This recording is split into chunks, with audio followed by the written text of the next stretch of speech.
কি এই ছানেরা, তোমরা আমার জাদুই দণ্ড কেন নিয়েছো? দাও বলছি, দাও, দিয়ে দাও আমার জাদুই দণ্ড। ওটা ধরো না। তারপরে আমরা এটা দেব না, এই দণ্ড এখন আমাদের, আমরা জাদু করব।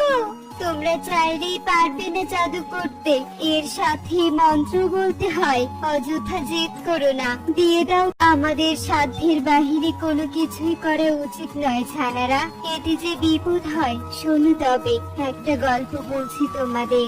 গল্প বলবে আমাকে? আচ্ছা ঠিক আছে, বলো দেখি শুনি।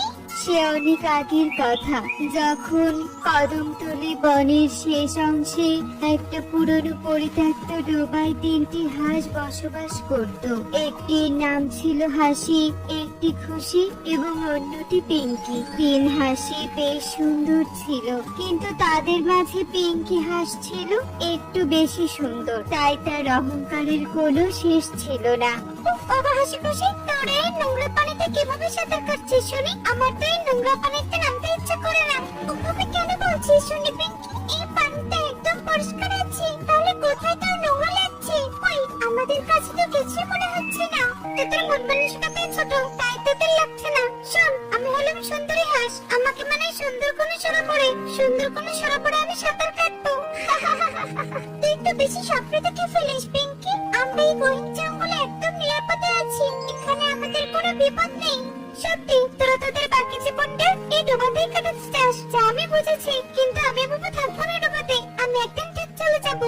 বিপদে পড়লেও ঠিক আমাদের কাছে চলে আসিস পিঙ্কি, এত অহংকার ভালো না। শোন হাসি খুশি, তাই থাক এখানে, আমি চললাম সুন্দর কোনো স্থানের খোঁজে। বাকি জীবনটা আমি সুন্দর করে কাটাতে চাই, তোদের থেকে সুখে থাকতে চাই, কারণ আমি সবচেয়ে সুন্দরী। এই তো আমি আমার মনের মতো একটা সরোবর পেয়ে গেছি। এবার আমি এখানে আনন্দের সাঁতার কাটবো। সাহায্য করো, আমাকে একটু সাহায্য করো, আমি যে এখানে থাকতে পারছি না, আমাকে পানিতে নামিয়ে দিয়ে সাহায্য করো। এই হাঁস, সাহায্য করো না আমাকে। তুমি সাহায্য করে আমার কি লাভ শুনি? আমি যে জাদুই ব্যাং, পানিতে গেলে আমার জাদু শক্তি ফিরে পাবো, আর তোমার একটা ইচ্ছে পূরণ করতে পারবো। সত্যি? তাহলে আমি এক্ষুনি তোমাকে সাহায্য করছি। বড্ড বাঁচালে আমাকে, বলো এবার তোমার কে চাই? কি চাই, কি চাই?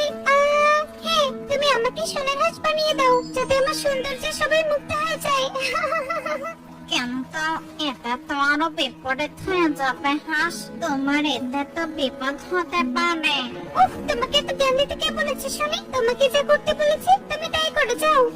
আজকে আমি মনের আনন্দে হেসে বেড়াবো। আমার কি যে আনন্দ লাগছে, আহা কি আনন্দ আকাশে বাতাসে।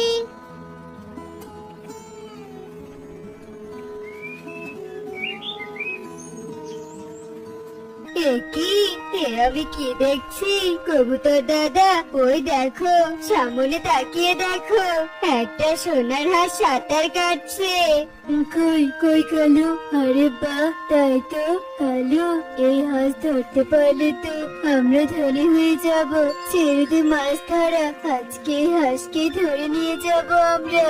আরে আরে, আমি কি দেখছি? এরা কিনা মাছ ধরা বাদ দিয়ে আমাকে ধরতে চাইছে। না না, এদের হাতে বন্ধু হতে না চাইলে আমাকে এক্ষুনি পালাতে হবে। পালাও! আরে আরে, পালাচ্ছে পালাচ্ছে, কালু ধর ধর ধর।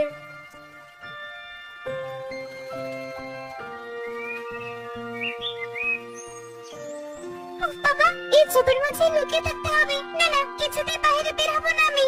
দাদা, ওই সোনার হাঁসকে তো কোথাও দেখতে পাচ্ছি না, মনে হয় পালিয়ে গেছে। পালিয়ে যাবে কোথায়? ওকে ঠিক বের করবো। চল এখন বাড়িতে যাওয়া যাক। হাই সৃষ্টিকর্তা, বের তো হলাম, কিন্তু আবার যদি কেউ আমাকে ধরে ফেলে তখন কি হবে? না না, সামনের দিকে এগিয়ে যাই।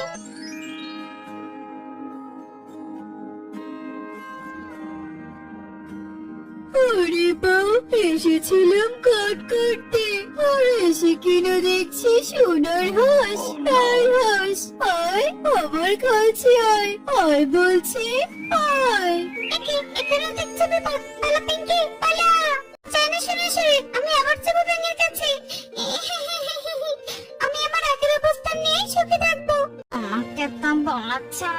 যে তুমি বিপদে পড়বে, কিন্তু শোনোনি তুমি আমার কথা।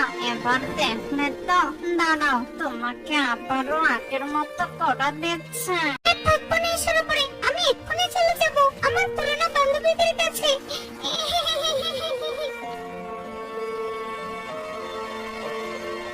একে পিঙ্কি, তুই এবার চলে এসেছিস? তার থেকে বলেছিল আশেপাশে আমাদের নিজের অবস্থানের মাঝে থাকা উচিত। আমি আর এই ডোবার তোদের ছাড়া কোথাও যাব না। দেখলি তো ছানারা, পিঙ্কির সাথে কি হয়েছিল। এবার তোমরা আমার জাদুই দণ্ড আমাকে দিয়ে দাও। ওই জাদুই দণ্ড যে আমাদের পরীর কাছেই মানায়। তোমরা এই জাদুই দণ্ড নিয়ে বিপদে পড়বে।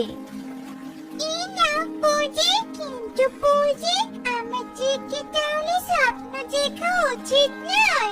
অবশ্যই স্বপ্ন দেখা উচিত, তবে আমাদের নিজেদের গণ্ডির মাঝে থেকেই। আমাদের এমন কোনো কাজ করা উচিত নয় যা আমাদের ক্ষতি করবে, যা আমাদের সাধ্যের মাঝে নেই। তাহলে তো আমাদের মায়েদের অবাধ্য হওয়া উচিত নয়, তাই না?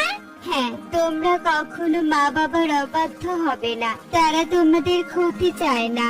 এবার আমাকে যেতে হবে।